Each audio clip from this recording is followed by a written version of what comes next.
नमस्कार, आपका स्वागत है IMS टुडे में। और आज हमारे साथ मौजूद हैं वरिष्ठ पत्रकार दिनेश गौतम।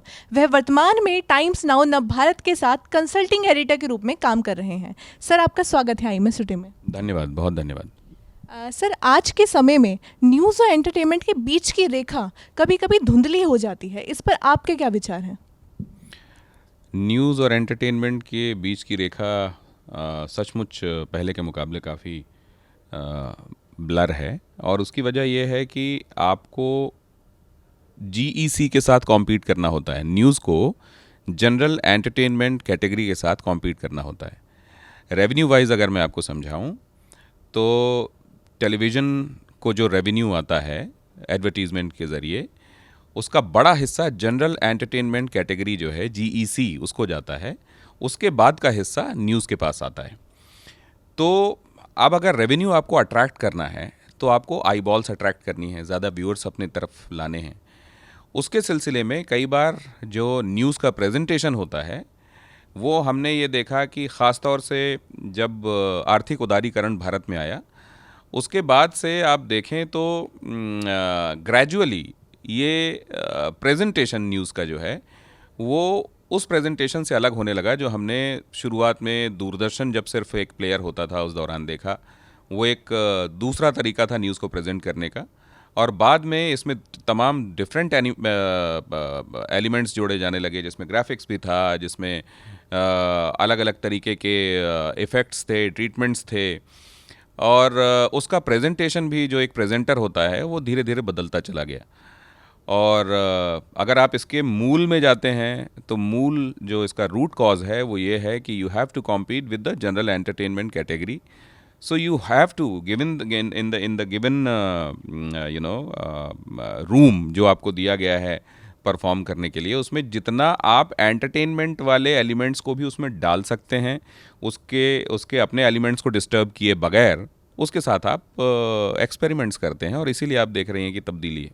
सर, क्या TRP के लिए कभी कभी कंटेंट की गुणवत्ता के साथ समझौता किया जाता है, और आप इस चिंता को कैसे एड्रेस करेंगे? टेलीविज़न रेटिंग पॉइंट्स को लेके ये बात सच है कि जब जहाँ पर ये होड़ है कि इतने सारे न्यूज़ प्लेटफॉर्म्स में आपको अपनी तरफ दर्शकों को लाना है, वहाँ कई बार ऐसे प्रयोग भी किए जाते हैं जो कन्वेंशनल नहीं हैं, और कई बार वो स्वीकार्यता के दायरे से बाहर भी होते हैं। क्योंकि न्यूज़ चैनल सिर्फ एक प्रॉफिट अर्निंग बिजनेस मॉड्यूल नहीं है, बल्कि ये समाज की तरफ एक बड़े उत्तरदायित्व का निर्वहन भी है। इसलिए ऐसा करते समय ये ध्यान रखा जाना चाहिए कि TRP सिर्फ गेन करने के लिए, सिर्फ लोगों को उस समय अपना प्लेटफॉर्म दिखाने के लिए आप ऐसे हथकंडे ना अपनाएं जो कि बेसिक एथिक्स के ख़िलाफ़ हैं। ज़्यादातर जो क्रेडिबल प्लेटफॉर्म्स हैं जिन्होंने over a period of time एक अपनी क्रेडिबिलिटी अर्न की है, तो जनरली वो अपने इस स्टेक को ध्यान में रखते हुए अपना काम करते हैं। लेकिन कई बार ये मर्यादाएं तोड़ी भी जाती हैं, और ऐसा नहीं होना चाहिए। एज अ न्यूज़मैन मैं भी ये महसूस करता हूँ कि हमको उन दायरों का, उन लक्ष्मण रेखाओं का बड़ा ख्याल रखना चाहिए, जिसकी वजह से न्यूज़ बिज़नेस समाज में एक रिस्पेक्टेबल बिज़नेस है। सर, AI के मायाजाल ने पत्रकारिता को किस तरह प्रभावित किया है? AI ने तो अभी शुरू भी नहीं किया है। AI ने तो सिर्फ अभी उसका मेंशन होना शुरू हुआ है तमाम फील्ड्स में, और हमको ये दिखने लगा है कि उसके जितने पॉजिटिव साइड्स हैं उतने ही उसके वो साइड्स हैं जिनसे हमको सावधान रहना चाहिए। आप अभी से देखने लगे हैं डीप फेक का इस्तेमाल होने लगा है। लगता है कि एकदम सही है, और बोलने वाला जो कह रहा है वो एकदम वही कह रहा है, वही व्यक्ति है, उसने ऐसा कह दिया, वो न्यूज़ सेंसेशन भी बन जाती है। बाद में फैक्ट चेक में पता चलता है कि असल में तो ये कुछ और था। तो दो तरह की चुनौतियां हैं। एक तो ये कि कंटेंट में AI जनरेटेड फेक कंटेंट को कैसे डिस्क्रिमिनेट किया जाए, पहचाना जाए। दूसरे ये है कि हर एक वो चीज़ जो इंटरनेट के ज़रिए परोसी जा रही है उसको सच ना मान लिया जाए, उसको उसमें अपने विवेक का इस्तेमाल किया जाए, उसको क्रॉस चेक किया जाए। तीसरे ये है कि AI के आने के बाद अब जॉब अपॉर्चुनिटीज़ भी, पहले जो ह्यूमन बीइंग कर रहे थे, AI जब वो बहुत सारा काम करने लगेगा तो ह्यूमन बीइंग के सामने उन तमाम फील्ड्स में जॉब वाले चैलेंजेस भी रहेंगे।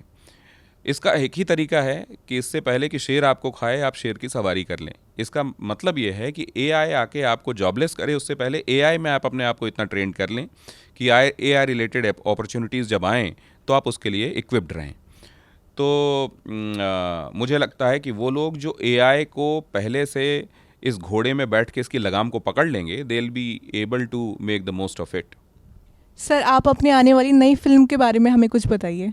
एक्चुअली ये फिल्म अब दिल्ली दूर नहीं इसका टाइटल है, और ये फिल्म जो है ये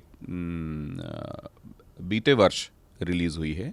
अब ये इसकी स्पेशल स्क्रीनिंग्स हो रही हैं जगह जगह पे। दर्शकों का और क्रिटिक्स का बहुत अच्छा रिस्पांस इसको मिला है।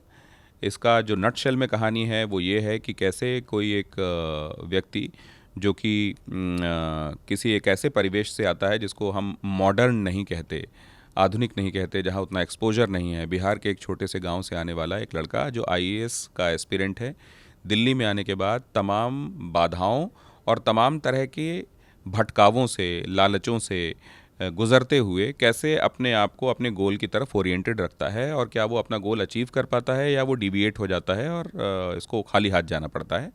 This is about that story.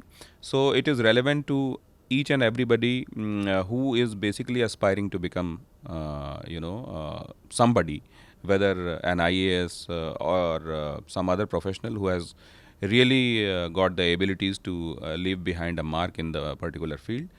तो ये फिल्म जो है ये तमाम जो यूथ है, ख़ास तौर से आपकी उम्र के जो तमाम युवा हैं, उनको ये फिल्म इंस्पायर करने वाली है।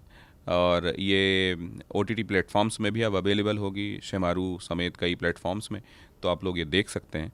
और उसमें एक हिडन मैसेज ये है कि अपने आप को जब आप किसी गोल को लेके चलें तो बीच में किसी तरह की अगर ऑब्स्टिकल आती है या कोई एंटाइसमेंट आता है, उससे अपने आप को बचाकर कैसे अपने आप को गोल तक ले जाना है, ये इसका संदेश है। आज हमारे साथ मौजूद रहे दिनेश गौतम जी, धन्यवाद अपना बहुमूल्य समय देने के लिए। मैं मोक्षा त्यागी, कैमरा पर्सन आत्मज के साथ IMS टुडे।